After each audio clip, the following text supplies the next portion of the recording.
What if you woke up one day and read your own obituary? Would you find yourself surprised by the way others remembered you? Would your legacy be the same as how you perceived your own life? Or would it be something entirely different, a story crafted from the fragments of your choices, dreams, and moments of genius? This question, unsettling as it may seem, is one that haunted Leonardo da Vinci throughout his life. Leonardo, the quintessential genius, left behind a trail of masterpieces, paintings, sketches, inventions, and ideas that we still marvel at today. But there's another side to the man that few speak of: the internal struggle, the search for meaning beyond the brushstroke, and the fear of oblivion that might have motivated everything he did. For all his brilliance, Leonardo da Vinci was not immune to the human condition, the desire to leave behind something lasting, to be remembered as more than a fleeting spark of creativity. As we embark on this journey through the life and psyche of Leonardo da Vinci, we'll explore what truly made him the genius we revere today, and how his personal fears, obsessions, and growth shaped his intellectual legacy. To understand Leonardo da Vinci is to venture into the mind of a man whose brilliance transcended any single field. He wasn't just an artist, not just a scientist, not merely an inventor. He was all of these and more, a man consumed by the idea of the total treatise of the universe. But this search for total knowledge came at a price. Leonardo's genius was not a gift without consequence. Beneath the surface of the celebrated master lies a fractured soul, constantly battling between the need for intellectual validation and the fear of personal failure, a fear that drove him to question everything: himself, his work, his legacy. In many ways, Leonardo da Vinci was not just a man of his time, but a product of his internal conflicts, a longing to be seen, understood, and immortalized. Through his life, we'll explore how this quest for perfection, his unrelenting desire to understand the world in all its complexity, led him down paths both brilliant and dark. We'll dive into how his experiences, his mind, and his psychological development can offer us insights into our own journeys of growth, creation, and the search for meaning. But most importantly, we will look at Leonardo's profound struggle with his own legacy, with the fear that perhaps, despite all his brilliance, he might die unnoticed, leaving a world of unfinished ideas behind. What does that tell us about the cost of genius, and how can we learn from it in our own lives? Leonardo da Vinci's story begins in the rural town of Vinci, Italy, in 1452, a birth that was as unconventional as the man himself. Born to a notary named Piero da Vinci and a peasant woman named Caterina, Leonardo's birth was outside of wedlock, something that would carry with it a sense of otherness and exclusion. As an illegitimate child, Leonardo grew up on the margins of the traditional social hierarchy, never fully embraced by the elites or by his father's family. This early experience of being an outsider, someone who didn't quite fit into the social structures of his time, shaped how Leonardo viewed the world. From a young age, he developed an observational mindset, watching people and the world around him with a keen eye for detail. It was in this rural, somewhat isolated environment that Leonardo first learned to see not just what was in front of him, but what lay beneath the surface. His mother's early departure from his life further cemented his sense of separation, but it also contributed to the development of his unique perspective. With his father's family focused more on his legal education and his personal life marked by longing and loss, Leonardo sought refuge in his own observations. Nature became his teacher, and his notebooks, those brilliant records of curiosity, became a canvas for everything he was trying to understand about the world. As a child, Leonardo's intellectual hunger wasn't satisfied by the formal education available to him. He didn't just want to know facts. He wanted to understand the why and how behind everything. He wanted to understand the patterns that governed the natural world, from the flight of birds to the flow of water. This innate curiosity set him apart, but it also left him feeling like an outsider in the traditional intellectual circles. As he matured, his mind began to expand beyond the boundaries of traditional study. He didn't just want to understand the mechanics of nature, he wanted to understand its very essence. His observations would evolve into an insatiable quest for knowledge, a desire to understand how everything was interconnected, how every part of the universe fit into a larger cohesive design. And it wasn't just art that he was drawn to. It was everything. Nature, science, anatomy, mechanics, all of these fascinated him. But there was also something more personal at play in Leonardo's search for knowledge. His intellectual hunger was tied to something deeper, his need for validation, for proof that his mind, his ideas, mattered.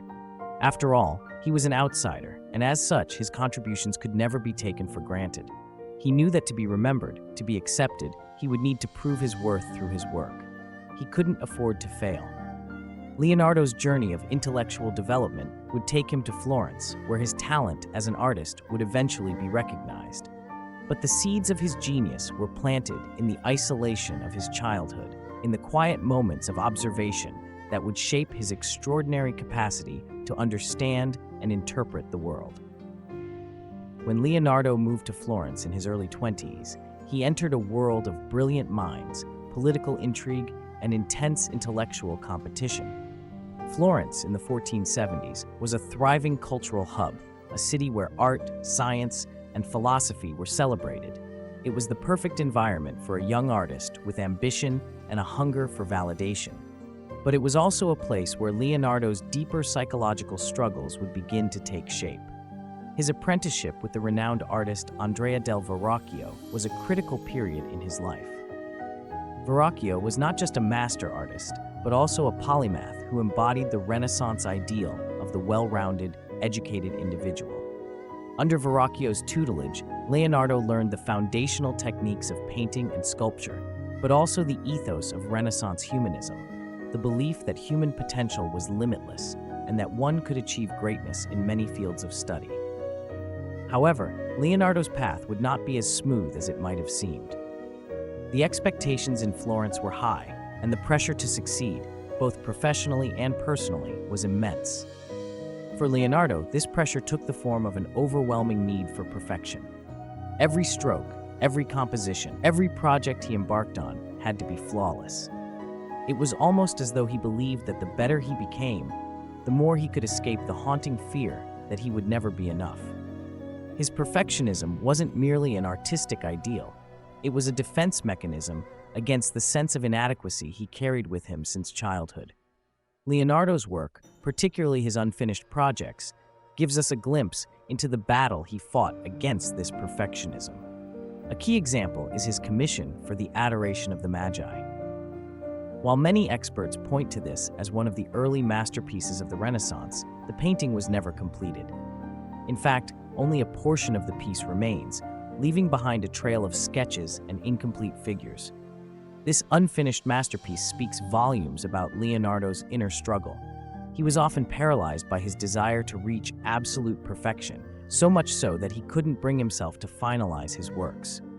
Even when surrounded by some of the most powerful and influential patrons in Italy, he feared that if he completed a work, it might reveal some imperfection, a flaw in his vision, a mistake in his technique. Leonardo's obsession with perfection was not limited to his paintings. It extended to every aspect of his life. He meticulously studied anatomy, dissecting human corpses to understand the intricacies of muscles, tendons, and bones, all in pursuit of capturing the human form in its most natural, truthful state. He understood that in order to truly master the human figure, he had to understand every part of it, the physical and the metaphysical. But it wasn't just the human body he studied. Leonardo's mind was equally focused on understanding the forces that govern the universe: gravity, motion, light, and perspective. This obsessive attention to detail was what made him stand out, but it also kept him from finishing many of his great works. His fear of not being able to capture perfection drove him to constantly seek deeper understanding, even if that meant abandoning projects along the way. At times, this fear of imperfection also mirrored Leonardo's personal insecurities. As an illegitimate child, he was never fully accepted by the aristocracy, and he always felt as though he had to prove himself. Florence, for all its glory, was a city full of competing geniuses. Leonardo was constantly aware of the presence of other artists like Botticelli, Sandro del Castagno, and others who had made their marks in the city. This external competition fed into his internal drive for perfection, making it even harder to finish his work. The fear of falling short in the eyes of others of being overlooked or forgotten, was one of Leonardo's greatest fears. His constant inner turmoil over his art led to a curious paradox. While others admired his genius, Leonardo himself was often dissatisfied with his work. This dissatisfaction became a key characteristic of his intellectual and artistic life. It also speaks to a broader psychological truth. Genius, often intertwined with the pursuit of perfection, can breed self-doubt and a sense of perpetual incompleteness.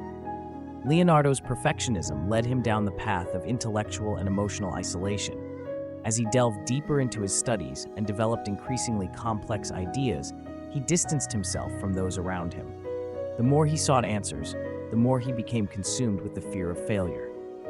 For Leonardo, it wasn't just about creating art.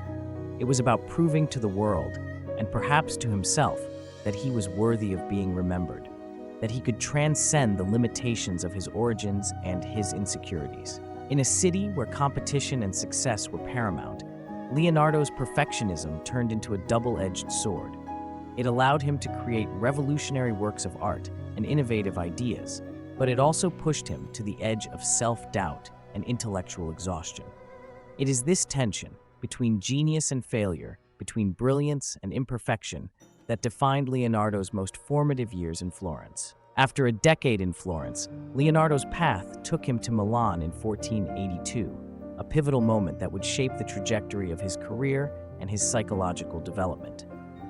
Milan, under the rule of Ludovico Sforza, offered new opportunities and challenges. It was here that Leonardo's ambition to become indispensable to the powerful patrons of the time would push him to further expand his talents into realms that extended far beyond painting.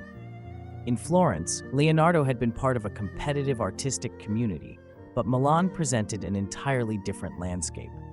He was no longer just an artist striving to make a name for himself.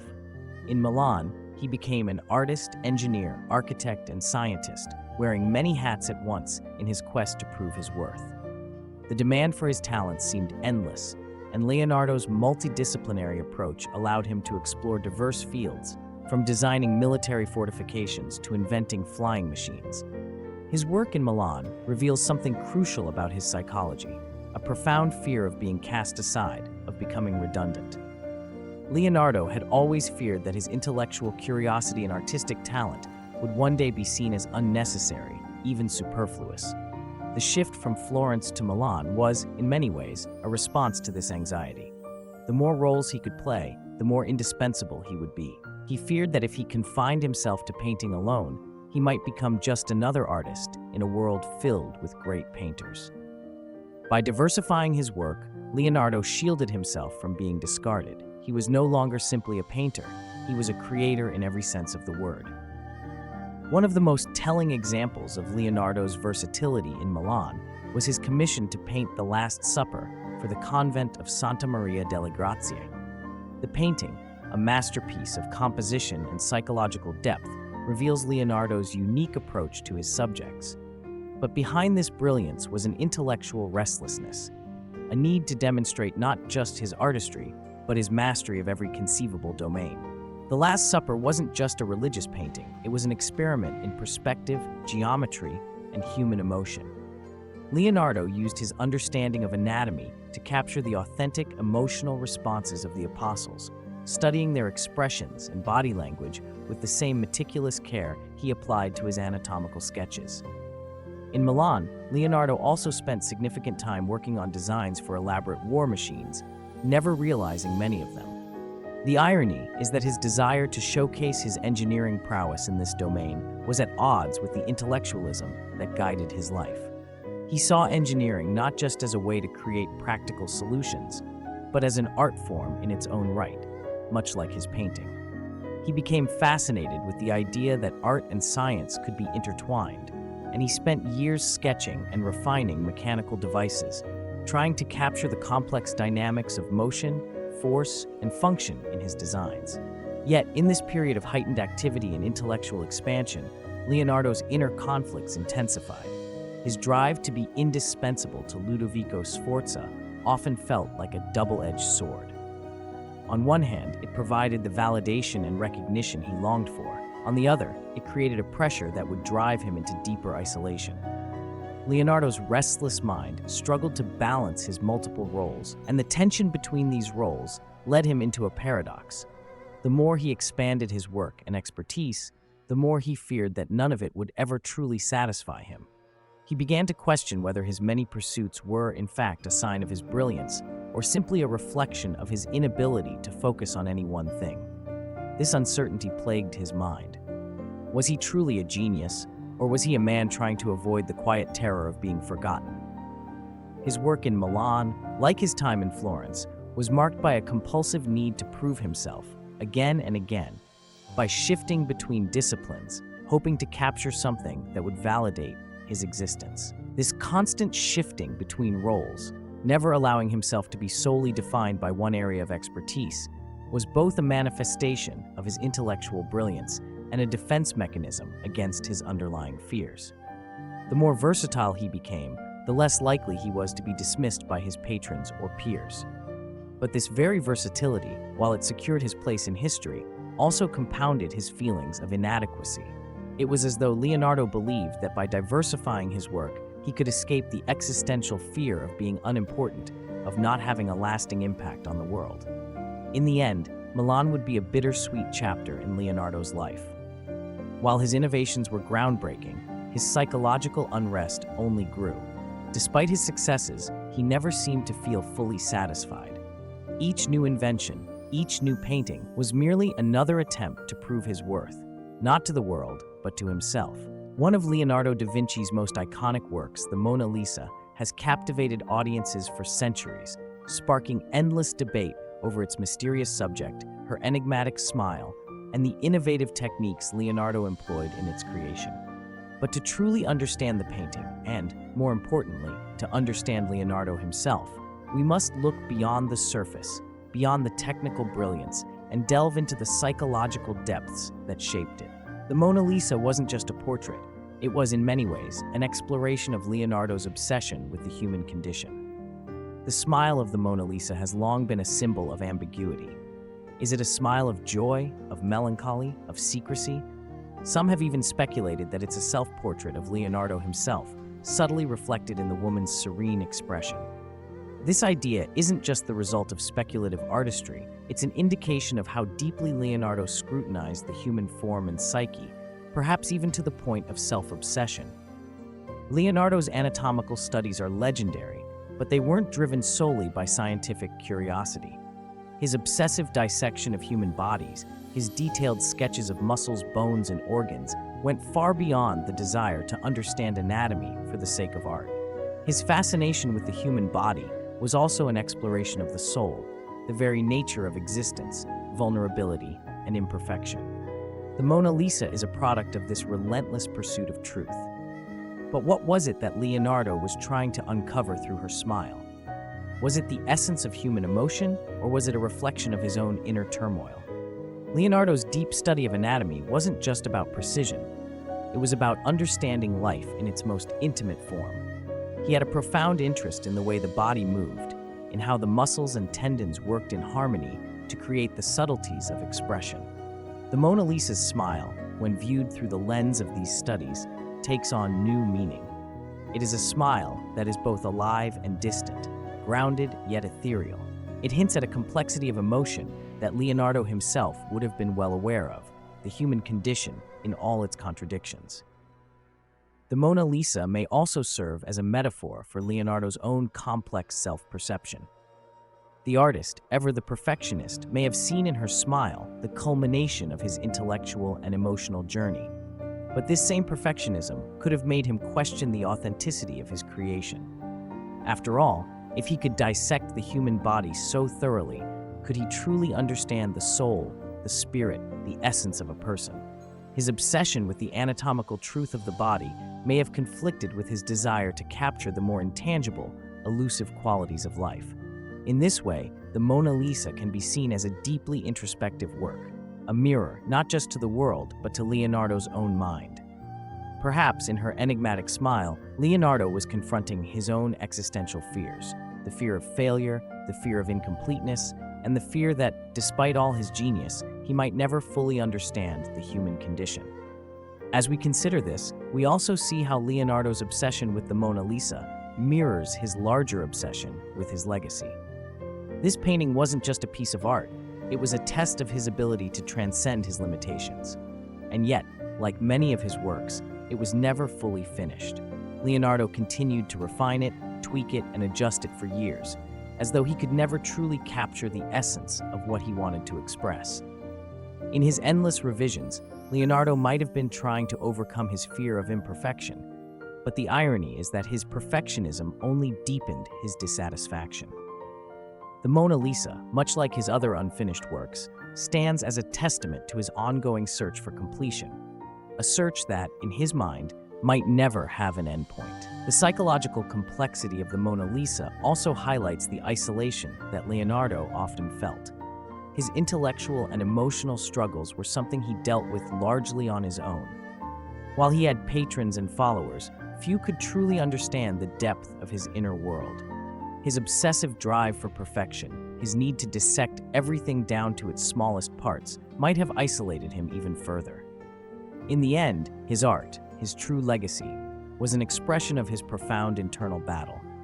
Each stroke of the brush, each anatomical study, was an attempt to bridge the gap between what he understood and what he feared he might never understand. But in that gap, between knowledge and uncertainty, Leonardo created something timeless. The Mona Lisa is, in many ways, a reflection of the human condition itself, a portrait that speaks to our shared desire to understand the mysteries of life and death, of joy and sorrow, of completeness and incompleteness. And in this sense, it is a deeply human work, shaped by a man who understood better than most the price of genius. As the years passed and Leonardo entered his later life, his physical health began to decline, but his intellectual pursuits only intensified. By the time he reached his 60s, Leonardo had accumulated a vast body of work, thousands of pages filled with sketches, studies, and incomplete projects. The very nature of his genius had led him down paths of continuous inquiry and relentless exploration, but the result was a legacy of unfinished ideas and incomplete works that many saw as a tragic testament to his inability to bring his visions to fruition. For all his brilliance, Leonardo never completed the monumental Treatise on Painting or the Codex Leicester in their entirety. His famous notebooks, filled with a staggering array of ideas, never became the cohesive work he had longed for. These projects, which he viewed as an ultimate contribution to humanity's understanding of nature and the universe, were never fully realized, often because he was constantly revising and rethinking his ideas, unable to commit to one version over another. In many ways, this inability to finish was a symptom of his internal conflict, his fear of imperfection, his anxiety over being judged, and his unyielding desire to create something that would change the world forever. This perpetual state of incompletion defined Leonardo's later years. Although he had made remarkable contributions to art, science, and engineering, the fear of dying before finishing his greatest works haunted him. He feared that his legacy would be one of wasted potential, that the world would remember him for fragments and unfinished sketches rather than the grand, cohesive vision he had hoped to leave behind. His sense of intellectual torment became palpable in the final years of his life. As he struggled with physical ailments and the decline of his once vibrant health, Leonardo's sense of time grew more urgent. He wanted to complete his masterwork, the culmination of his vast intellectual pursuits. A total treatise of the universe, a comprehensive document that would encompass every aspect of human knowledge, from art and anatomy to mechanics and cosmology. Yet, the more he worked, the more his projects seemed to grow in complexity, and the more fragmented they became. The treatise, which he envisioned as the ultimate synthesis of his life's work, was never finished, leaving behind only pieces of a grand vision. In his later years, Leonardo's fear of dying without completing his total treatise became an obsession. He had already accomplished so much, yet he felt as though his true legacy was still beyond his grasp. His notebooks, a treasure trove of invention and intellectual inquiry, remained unfinished because he was never able to reach a definitive conclusion. The paradox of his genius is that, despite his unparalleled brilliance, the very complexity of his mind often led him to self-sabotage.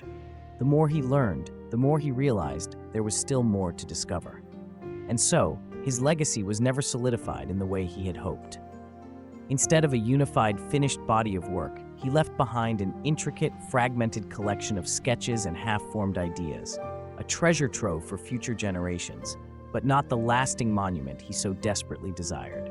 Leonardo's inability to finish his works could be seen as a tragic flaw, a manifestation of his relentless perfectionism and fear of failure. For all his genius, he was deeply human in his vulnerability. His constant quest for knowledge and understanding was both his strength and his downfall. As he grew older, it became clear that he would never be able to complete everything he had set out to do, and yet, this very incompletion became a part of his legacy.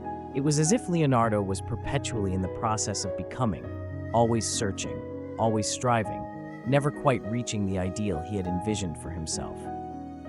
But rather than being a simple tragedy, Leonardo's unfinished legacy can also be viewed as a powerful statement about the nature of genius itself. Perhaps the true legacy of a mind like Leonardo's isn't the finished work, but the ongoing journey of discovery, the willingness to question, to explore, and to push the boundaries of what is known. Leonardo's incomplete works remind us that perfection is an illusion, and that the pursuit of knowledge is itself a lifelong endeavor. His legacy is not defined by what he completed, but by the immense impact his unfinished ideas have had on future generations. The world may never have seen his total treatise, but his contributions in art, science, engineering, and anatomy continue to shape our understanding of the world today. In many ways, Leonardo's unfinished legacy is an invitation to us all, an invitation to embrace the process of creation, to acknowledge that growth often comes from the journey itself, not from the destination. His life serves as a reminder that even the greatest minds are not exempt from the fear of failure and the pressure to complete what they start. But it also teaches us that the act of questioning, of exploring, of creating with passion and purpose is itself a monumental achievement. Leonardo's life offers us invaluable lessons on how to approach our own growth and personal development, especially when it comes to navigating ambition, fear, and the pursuit of meaning. One of the most profound lessons we can take from his story is the importance of embracing imperfection. Leonardo's fear of imperfection often paralyzed him, and this fear of never reaching perfection kept him from completing many of his projects.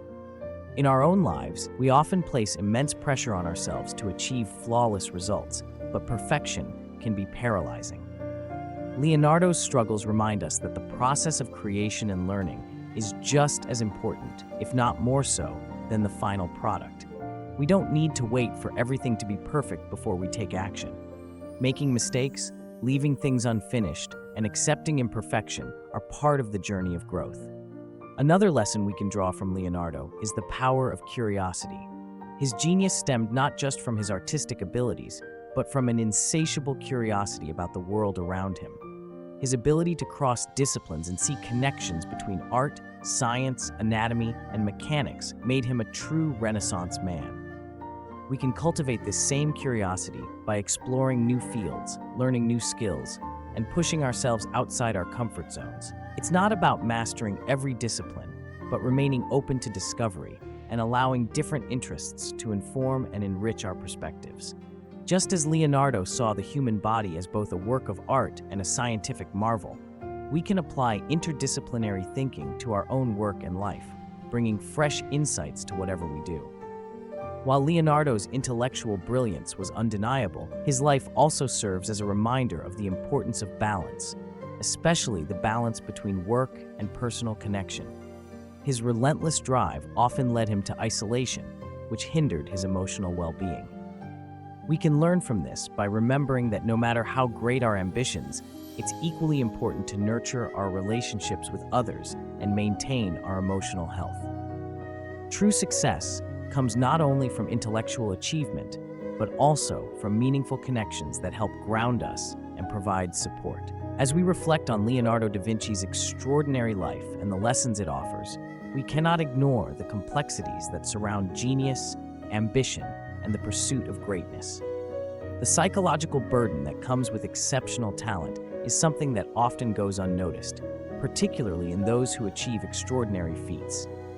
Leonardo's story is not simply one of triumph and brilliance, but also of profound inner struggles. While we admire his ability to transcend disciplines, it is important to acknowledge the weight of the psychological and emotional toll that such a life can exact. For many, the pressure to constantly create, innovate, and succeed can lead to a cycle of anxiety and self-doubt. Leonardo's work was driven by an insatiable desire to prove his worth, not just to the world, but to himself. His illegitimate birth and his early experiences of exclusion had a profound impact on his psyche, shaping the way he saw the world and his place within it. This sense of not fully belonging may have contributed to his need to be seen as indispensable, to prove that he was not just a fleeting talent, but a figure capable of leaving behind a monumental legacy. However, this pressure led to a paradox. The more he worked, the more he sought recognition, the more isolated and dissatisfied he became. Leonardo's fear of failure was not just a fleeting concern, it was a deeply ingrained part of his identity. It's easy to look at his impressive list of achievements and forget that his work often came at the expense of his emotional health. The constant drive for perfection left him feeling as though his efforts were never enough. His endless revisions, his inability to complete many of his projects, and his constant search for greater knowledge reflect a profound fear of being inadequate. In some ways, Leonardo's genius became a double-edged sword. It gave him the ability to create groundbreaking work, but it also trapped him in a cycle of self-criticism and intellectual exhaustion. This aspect of his life resonates with many of us today, particularly in a world that celebrates achievement and success while often overlooking the mental health challenges that accompany the pressure to succeed.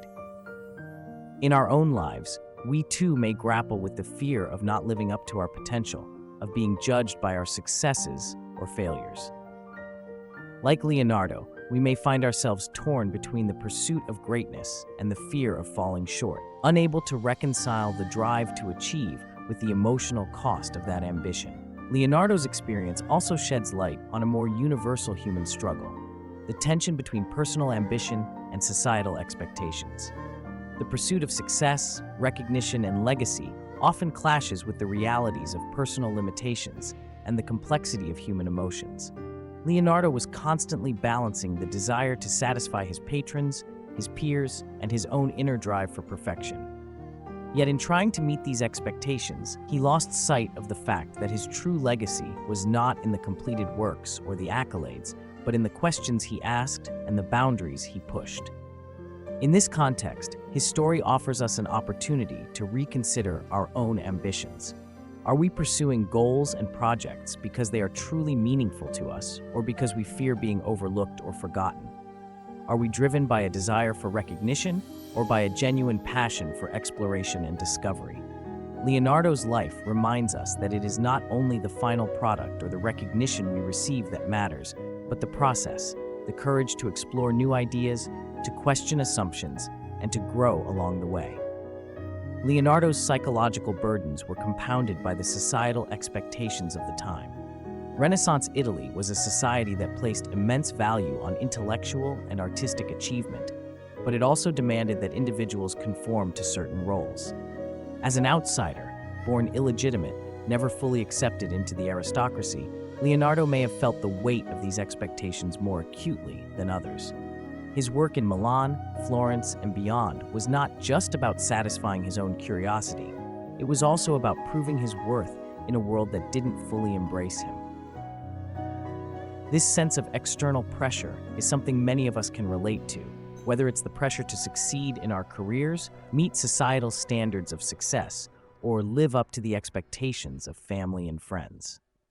In Leonardo's case, the pressure was compounded by his own internal drive for perfection, creating a constant struggle between his desire to achieve greatness and his fear of failure. His life teaches us that while external validation can be motivating, it should not be the sole driver of our pursuits. Instead, we must find value in the process of creation and self-exploration, acknowledging that it is the act of engaging with our passions that ultimately leads to growth. Leonardo's story also invites us to reflect on the true meaning of legacy. In his lifetime, he struggled with the fear that his work would never be enough, that he would be forgotten or overshadowed by others. Yet, his impact on history is undeniable. His inventions, his art, his anatomical studies, these continue to influence and inspire to this day. Leonardo may not have completed all that he set out to do, but the questions he asked and the intellectual framework he laid out have had a lasting influence on generations of thinkers, artists, and scientists. In this way, his unfinished work reminds us that the pursuit of knowledge and understanding is itself a form of legacy. We may not always complete every project we begin, and we may not always see the full impact of our efforts in our lifetime, but that does not diminish the value of what we contribute. Just as Leonardo's sketches, ideas, and incomplete works continue to inspire us, our own contributions, whether finished or unfinished, leave an imprint on the world that can ripple outward in ways we may never fully understand. Leonardo da Vinci's life was one of extraordinary brilliance, but it was also one of deep internal conflict and self-doubt.